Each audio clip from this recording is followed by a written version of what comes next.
Então vamos lá, gente. A pergunta é: qual é... Você entende a diferença, Flávio e depois Negro, a diferença de religião e espiritualidade? Como é que você explicaria essa diferença? Só para a pessoa não achar que a gente está falando de espiritualidade e está pensando que a gente está falando de religião. Como é que você explicaria essa diferença na sua cabeça, Flávio? A religião tá mais relacionada a uma relação institucional, não é? Entre alguém e uma instituição religiosa propriamente dita, uma igreja, uma organização religiosa e seu conjunto de práticas. Cada religião, cada denominação, ela tem um entendimento diferente sobre a própria leitura da Bíblia ou sua própria visão do cristianismo, por exemplo, falando especificamente do cristianismo. Então, cada um tem uma leitura diferente. A própria teologia, você é teólogo, a própria teologia tem diversas linhas teológicas, tem diversas abordagens teológicas, visões diferentes do mesmo livro.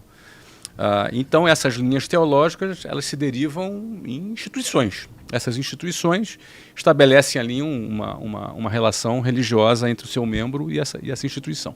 Já a espiritualidade, ela é algo que transcende a religião. Ela está relacionada aos princípios, esses princípios que são milenários, esses princípios que estão, no caso do cristianismo, na Bíblia, esses princípios que estão aí, que regem o mundo. Você falou aqui alguns desses princípios. Quando você se conecta a esses princípios, quando você se conecta à própria existência de Deus, você está muito mais ligado à espiritualidade do que necessariamente a uma religião. Alguém voltado para a espiritualidade pode estar conectado com uma religião, ou não, num dado momento, em alguma circunstância da vida dela. E a recíproca também é verdadeira. Negro, você pensa na vida após a morte? Você já parou para pensar sobre essas coisas ou não? Caramba.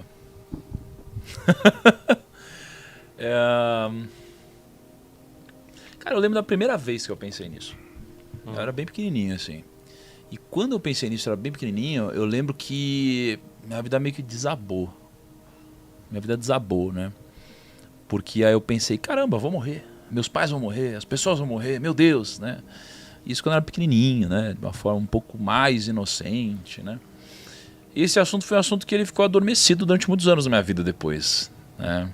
Então hoje eu penso e não tenho um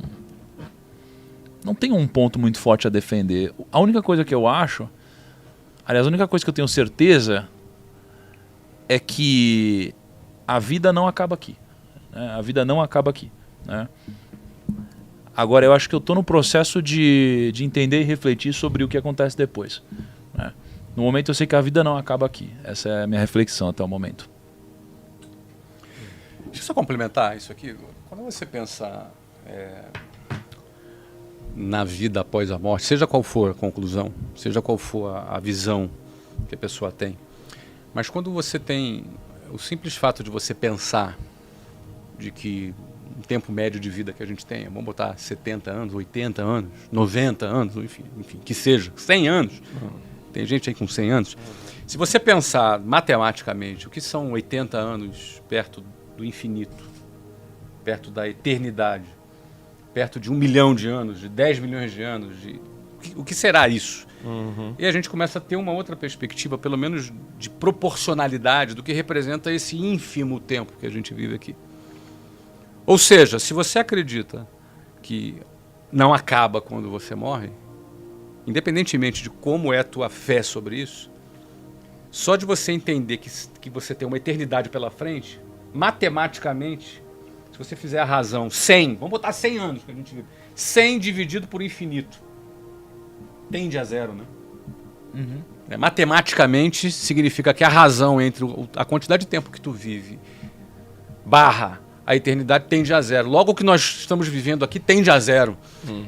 A percepção da eternidade de que o que nós temos aqui tende a zero mostra que nós não somos assim tanta coisa assim, e que a gente tem que ter um pouco mais de humildade, não é? Que a gente tem que baixar um pouquinho a nossa bola. Eu acho que isso aí é muito importante. Cara, sobre isso eu tenho uma curiosidade pessoal. Eu convivo com muitos bilionários, né? Então, já que estamos com um na mesa, vou fazer essa pergunta.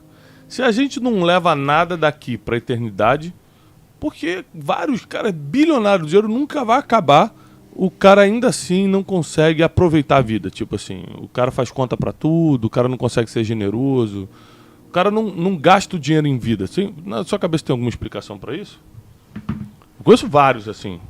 O cara, falta 10 anos pro cara morrer. Dá pra perceber que o cara não vai durar mais de 10 anos, mas o cara ainda, bilionário, tá fazendo continha pra tudo e não é generoso com ninguém, com nada, não tá botando o dinheiro pra virar um legado, por exemplo. É porque às vezes muitas vezes a pessoa não percebeu isso. Né? A verdade é que ninguém quer morrer, ninguém pensa em morrer, ninguém pensa na morte. E se não me engano foi o próprio Salomão que disse que mais vale o luto do que a festa. Uhum. Mais vale o dia do falecimento do que o dia do nascimento. Dia do nascimento. É a continuação É a continuação desse Uhum. versículo. Né? Mais vale o luto do que a festa, por quê, cara? Porque quando você se dá conta do luto, ou quando você tem a tua consciência sobre a finitude, você tira o efeito do entorpecente da vida, né? Porque a vida entorpece, é bom viver. Uhum. Eu gosto de viver.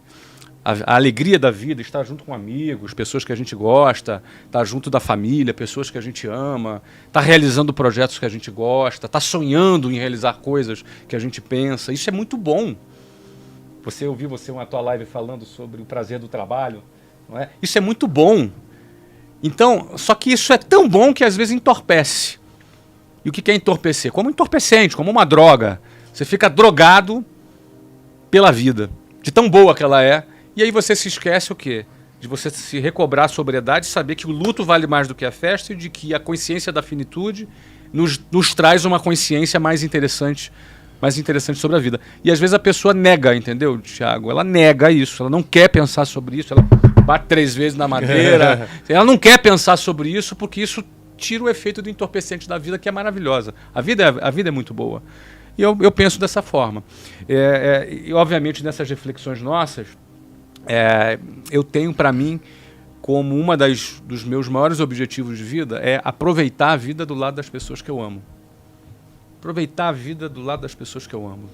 As pessoas que eu amo incluem meus amigos, as pessoas com quem eu me relaciono. Aproveitar e desfrutar da vida ao lado dessas pessoas. Por quê?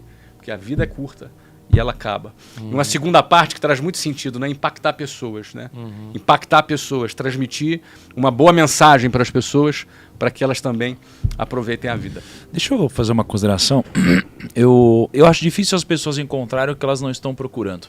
Uhum. E se as pessoas acreditam que já encontraram o sentido de fazer o que elas já fazem, elas dificilmente estão procurando coisas novas. E muitos dos bilionários que eu conheço, eles são pessoas que acreditam que encontraram sentido nas coisas que eles fazem. Só que a pegadinha é que esse sentido que eles encontraram nunca vai ser alcançado. Boa. Porque o sentido está sempre no que eles não têm. Então eles estão numa busca onde para você é ganhar mais dinheiro, para eles é dar o próximo passo, mas o próximo passo nunca acaba. Então, pelo fato de eles estarem realizando o que para eles dá sentido, eles nunca estão procurando o que provavelmente os daria sentido, digamos,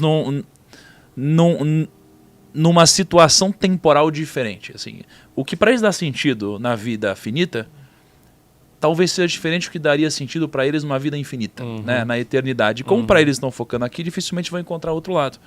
Né? Então, é difícil. Alguma coisa precisa vir de fora. Porque no momento que eles acreditam que tem sentido, eles não têm reflexão. Quando eles pararem de ver sentido no que está acontecendo, eles talvez comecem a buscar um sentido diferente e aí reflitam sobre isso. Então eu venho percebendo um pouco disso acontecendo com algumas pessoas.